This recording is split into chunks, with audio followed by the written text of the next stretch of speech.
The night she walked out is burned into my memory like a scar that never fades. It was raining, predictable, almost like some cruel cliché, and she didn't even wait for the kids to fall asleep. She stood in the living room with a suitcase dangling from her hand, her eyes far away, like she was already gone. I still remember Daniel, our youngest, clutching her leg and sobbing, "Mommy, where are you going?" She didn't answer him. Instead, she looked straight at me and said, "I can't do this anymore. I need to live my truth." That truth, as I would learn, was a man named Eric from her yoga class. She left that night without a backward glance. No goodbye, no trace of guilt, just silence, followed by the dull click of the door shutting behind her. I stood there stunned, holding the jagged pieces of a life that used to be whole. There was no time to collapse. 3 kids. No warning. No mother. Just me. And the harsh reality that the woman I loved had chosen another life over ours. The first year was unbearable. Rachel, our oldest, went silent for months. Jake, only 10 back then, started fighting at school. Daniel cried himself to sleep so many nights I lost count. And me? I worked 2 jobs, packed lunches, braided hair, checked homework, cried where no one could see me, and forced a smile every single day. Neighbors whispered. Some blamed me. Some pitied me. But no one really understood. No one saw the weight I carried to keep our family standing while the woman who vowed to stand beside me played house with another man. She never called. Not once. No birthday cards. No apology. Not even $1 for child support. It was as if we had been erased, just a chapter she tore out and threw away. But I refused to let her absence define us. I raised my kids with discipline, love, and honesty. I never told them to hate her, but I never lied either. They grew up knowing the truth, that their mother had chosen herself over them. And still, they became extraordinary. Rachel became a nurse. Jake built his own auto shop. And Daniel, sweet fragile Daniel, joined the army. I couldn't have been prouder. We had made it. Without her.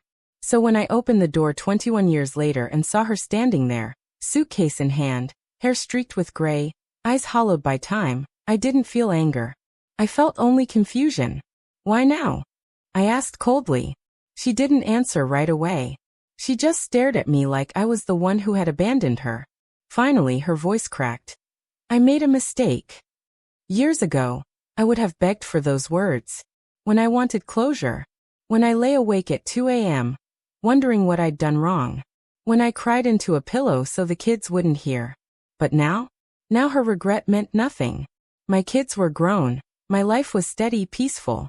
And here she was, trying to dust off the ruins like 2 decades of silence hadn't happened. Eric died 3 months ago, she said, her hands trembling. I've been alone ever since. I thought maybe we could talk. She looked past me, like she expected to be welcomed back inside. Like nothing had changed. But I didn't move. I didn't open the door wider. I just stared at her, at the lines carved into her face, the shadows beneath her eyes. And thought of every birthday she missed, every graduation, every scraped knee, every bedtime story I told alone. Rachel was the first to hear about her reappearance. She was furious, not heartbroken. She doesn't get to walk back into our lives after 21 years and pretend she still matters, she snapped over the phone. Jake's response was colder. He just muttered, she's got guts, I'll give her that. And nothing more. Daniel, always the gentle one, only asked, Are you okay, Dad? Not one of them wanted to see her. Not one of them asked how she was. They had built their lives without her. We all had. And yet, she stood in my yard saying, I want to know them again. I want to make things right. I laughed. Not from humor, but at the sheer boldness of it. You don't get to want things now, I told her flatly. You gave up that right. Still, I couldn't just slam the door. That wasn't who I was. So I invited her to sit on the porch. I made tea. I listened. She told me how her so-called freedom had rotted into a prison. How Eric never wanted kids. How loneliness ate at her every night. How regret clawed at her until she couldn't breathe. But none of it mattered.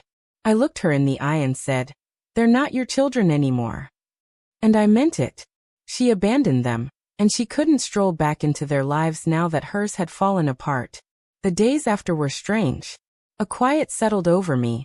Not peaceful, but heavy, like the silence that follows a storm when you know something has shifted beneath the surface. Rachel texted. She better not come near me or my kids. Jake didn't even try to be polite. Tell her if she wants a reunion, she should go sift through the ashes of what she burned. And Daniel, my steadfast Daniel, reminded me softly. You did it all, Dad. You were both parents. She doesn't deserve a place in our story anymore. He was right. I thought back to the nights I sat beside Rachel as she cried for a mother she couldn't even remember. To the year Jake barely spoke after she left. To the countless times I wondered if one day she'd regret it. And now I knew she did. But regret isn't a key. It doesn't unlock doors. It only reminds you of the ones you slammed shut. One afternoon, she left a letter on the porch. No knock, no words, just an envelope under the mat. Inside was an old photo of us, back before betrayal had poisoned everything. On the back, in her handwriting, I'm sorry for everything. I know I don't deserve forgiveness. I just wanted to say goodbye properly this time. That night, I sat with the photo for hours. Not because I missed her, but because I didn't. That version of her, the woman I married, was gone the day she chose someone else over us. The woman who stood at my door was a stranger, and I owed that stranger nothing. A month later, Daniel and I were grilling steaks in the backyard. The grandkids darted through sprinklers, shrieking with laughter. Rachel and her husband were on their way over. Jake had texted earlier. Don't start the beer without me. And in that moment, surrounded by the family I had raised, the family she left, I felt something I hadn't in years. Peace. Not the fragile calm that comes after a storm, but the deeper kind. The kind that comes from knowing you survived one. She walked away all those years ago. But me? I walked forward. And I never looked back.